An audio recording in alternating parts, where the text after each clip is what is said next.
Iran যে supersonic ক্ষেপণাস্ত্র এখন ছুটছে খুব দ্রুত, শব্দের চেয়ে 13 গুণ গতিতে ছোটে, সেই ধরনের ক্ষেপণাস্ত্র যখন ছুটছে তখন ইসরায়েলের অবস্থা খুব কোণঠাসা।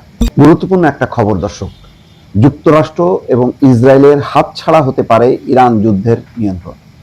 দ্য গার্ডিয়ানের বিশ্লেষণ, ব্রিটিশ গণমাধ্যম দ্য গার্ডিয়ান।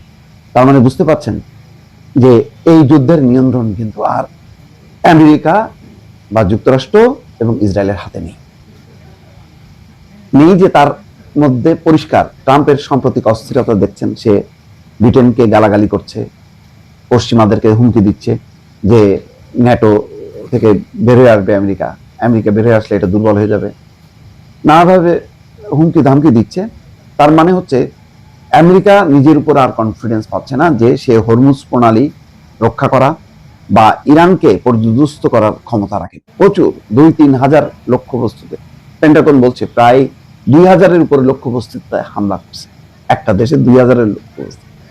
ইসরায়েল হামলা করতে করতে এখন কোণঠাসা অবস্থা। ইন্টারসেপ্টর বলে আকাশ প্রতিরক্ষা ব্যবস্থা শেষ তার, কারণ হামলা ড্রোন ক্ষেপণাস্ত্র ঠেকাইতে ঠেকাইতে তার সেই আকাশ প্রতিরক্ষা ব্যবস্থাগুলো ধ্বংস হয়ে গেছে, এখন আর ঠেকাইতে পারতেছে না। এবং ইরান যে সুপারসনিক ক্ষেপণাস্ত্র এখন ছুটছে খুব দ্রুত, শব্দের চেয়ে 13 গুণ গতিতে ছোটে, সেই ধরনের ক্ষেপণাস্ত্র যখন ছুটছে তখন ইসরায়েলের অবস্থা খুব কোণঠাসা। তো গার্ডিয়ান বলছে যে হরমুজ প্রণালীতে ইরানের অবরোধ বিশ্ব অর্থনীতিকে স্তম্ভিত করে দিলেও দেশটিতে ক্ষমতা পট পরিবর্তনের খুব একটা লক্ষণ নেই। অর্থাৎ হরমুজ প্রণালী যেভাবে অবরোধ করে ফেলছে ইরান, তাতে অর্থনীতি স্তম্ভিত হয়েছে এবং একই সঙ্গে এই দেশটার ক্ষমতার পট পরিবর্তনের কোনো লক্ষণ দেখা যাচ্ছে না। মধ্যপ্রাচ্যে নতুন এই যুদ্ধ শুরুর প্রথম দিনগুলিতে এই লড়াইয়ের নিয়ন্ত্রণ যুক্তরাষ্ট্র এবং ইসরায়েলের হাতে ছিল। তখন মোড় হামলা উড়াই দিল সর্বোচ্চ ধর্মীয় নেতাকে। তারপরে এমন অবস্থা, মানে প্রথম 2-3 দিন তো একেবারে কোণঠাসা ইরান, তারপরে ইরান আস্তে আস্তে ঘুরে দাঁড়াচ্ছে। এখন পরিস্থিতিটা একদম অনিশ্চিত। ইরানের বিপ্লবী গার্ডের ঊর্ধ্বতন কর্মকর্তা মহসেন রেজাই রোববার বলছে, কিভাবে যুদ্ধের সমাপ্তি ঘটবে সেটা ঠিক করব আমরা। তিনি পারস্য উপসাগর থেকে ওয়াশিংটনের বাহিনী যে কোনো ঘাঁটি থাকতে পারবে না প্রত্যাহার এবং হামলার ফলে সৃষ্ট সব ক্ষয়ক্ষতির জন্য ক্ষতিপূরণের দাবি করেছেন। 3 সপ্তাহ আগেও তেহরানের শীর্ষ কর্মকর্তাদের কণ্ঠে এমন আত্মবিশ্বাস পাওয়া অসম্ভব ছিল। এখন বলছে যে আমরা ঠিক করব, আমরা আলোচনায় যাব না।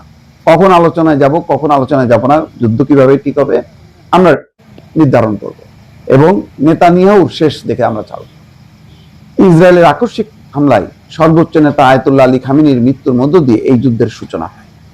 এরপর মার্কিন এবং ইসরায়েলি যুদ্ধ বিমানগুলো ইরানে অবাধে কয়েক হাজার লক্ষ্যবস্তুতে হামলা চালিয়ে তাদের সামরিক সক্ষমতার প্রমাণ দেয়। তাদের একমাত্র উল্লেখযোগ্য ক্ষয়ক্ষতি ছিল নিজেদের বাহিনীর ভুলে হওয়া কিছু ঘটনা। ইসরায়েল এবং যুক্তরাষ্ট্রের আগ্রাসনের জবাবে ইরান ইসরায়েলে ক্ষেপণাস্ত্র এবং ড্রোনের ব্যাপক আক্রমণ চালায়, যার বেশিরভাগই ইসরায়েলের বিমান প্রতিরক্ষা ব্যবস্থা রুখে দিয়েছে। এখন পর্যন্ত ইরানি হামলায় ইসরায়েলে 12 জন নিহত হয়েছে, যা গত বছরের স্বল্পস্থায়ী সংঘাতের তুলনায় অনেক কম। উপসাগরীয় দেশগুলো ইরানের লক্ষ্যবস্তু হলেও তাদের অবকাঠামো রক্ষা করতে পেরেছে, যদিও তাদের ইন্টারসেপ্টর ক্ষেপণাস্ত্রের মজুদ ফুরিয়ে যাওয়া নিয়ে বিতর্ক রয়েছে। নিয়ন্ত্রণ ফসকানোর নেপথ্যে যুক্তরাষ্ট্র এবং ইসরায়েল প্রতিদিন ইরানে হামলা চালিয়ে তাদের প্রচলিত সামরিক শ্রেষ্ঠত্ব প্রমাণ করলেও যুদ্ধের নিয়ন্ত্রণ এখন তাদের হাতছাড়া হয়ে যাচ্ছে বলে মনে করা হচ্ছে। ডোনাল্ড ট্রাম্প যুদ্ধের সময়সীমা নিয়ে ভিন্ন ভিন্ন সময় দৃঢ় সম্মতি জানিয়েছেন। ইরানকে ছাড় দিতে বাধ্য করার মাধ্যমে এই যুদ্ধের অবসান হবে, অর্থাৎ ইরানকে বাধ্য করা হবে যাতে সে ছাড় দেয়, অর্থাৎ আর যুদ্ধ করবো না এই কথা বললে তখন যুদ্ধবিরতি হবে। পিটার নিউম্যান, অধ্যাপক নিরাপত্তা অধ্যয়ন বিভাগ, কিংস কলেজ লন্ডন, তিনি বলছেন, হরমুজ প্রণালী বন্ধের বিষয়ে যুক্তরাষ্ট্রের কোনো পূর্ব প্রস্তুতি ছিল না। আমার মনে হয় এখন নিয়ন্ত্রণ ইরানিদের হাতে। তবে অনেক বিশ্লেষক মনে করেন যুক্তরাষ্ট্র নিজের অজান্তেই তার পরিকল্পনার চেয়ে অনেক দীর্ঘস্থায়ী যুদ্ধে আটকা পড়েছে, অর্থাৎ যেটা সে চায়নি সেই জালে সে আটকা পড়ে গেছে। সবচেয়ে বড় পরিবর্তনটি এসেছে হরমুজ প্রণালী বন্ধ হওয়ার মাধ্যমে, যে পথ দিয়ে বিশ্বের 1/5 তেল এবং গ্যাস রপ্তানি হয়ে থাকে। এটি বিশ্ব অর্থনীতিতে বড় ধরনের ধাক্কা দিয়েছে এবং তেলের দাম আকাশচুম্বী করেছে। ফলে এখন মার্কিন প্রেসিডেন্ট এই যুদ্ধ দ্রুত শেষ করতে আভ্যন্তরীণ এবং আন্তর্জাতিক চাপের মুখে পড়েছে। সব মিলিয়ে ইঙ্গিত পাওয়া যাচ্ছে হরমুজ প্রণালী খুলে দেওয়ার সিদ্ধান্ত শেষ পর্যন্ত তেহরানকেই নিতে হবে। ইসরায়েল এবং যুক্তরাষ্ট্র ইরানে যে শাসন ব্যবস্থার পরিবর্তন আশা করেছিল তার কোনো লক্ষণ বর্তমানে নেই।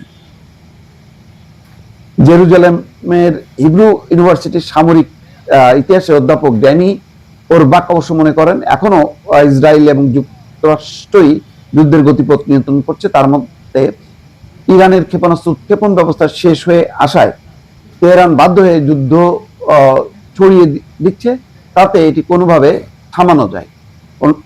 মানে মোট কথা এখন সব মিলায় যে পরিস্থিতি এখন এসে দাঁড়াইছে তাতে আভ্যন্তরীণভাবে তেহরানের শাসন ব্যবস্থা জনগণ বিদ্রোহের মাধ্যমে পরিবর্তন করবে না, যেটাই ছিল মূল প্রত্যাশা আমেরিকা এবং ইসরায়েলের, যে তারা হামলা শুরু করলে ভেতর থেকে আভ্যন্তরীণভাবে জনগণ বিদ্রোহ করবে এবং ইরানের শাসকদের পরিবর্তন হবে বা পতন ঘটবে। কিন্তু সেটা ঘটেনি, না ঘটায় বরং ইরানের জনগণ এখন ঐক্যবদ্ধ হয়েছে। আর ইরান যাতে পরাজিত না হয় সেই জন্য সামরিক যোগান বা অন্যান্য সমস্ত সাপোর্ট এখন দিচ্ছে কিন্তু রাশিয়া এবং চীন যৌথভাবে। ফলে এখন ইরান অনেক বেশি আত্মবিশ্বাসী হয়ে যুদ্ধ করছে। এই কারণেই বলা হচ্ছে যে যুদ্ধের নিয়ন্ত্রণ যুক্তরাষ্ট্র এবং ইসরায়েলের হাতছাড়া হয়ে গেছে। দর্শক।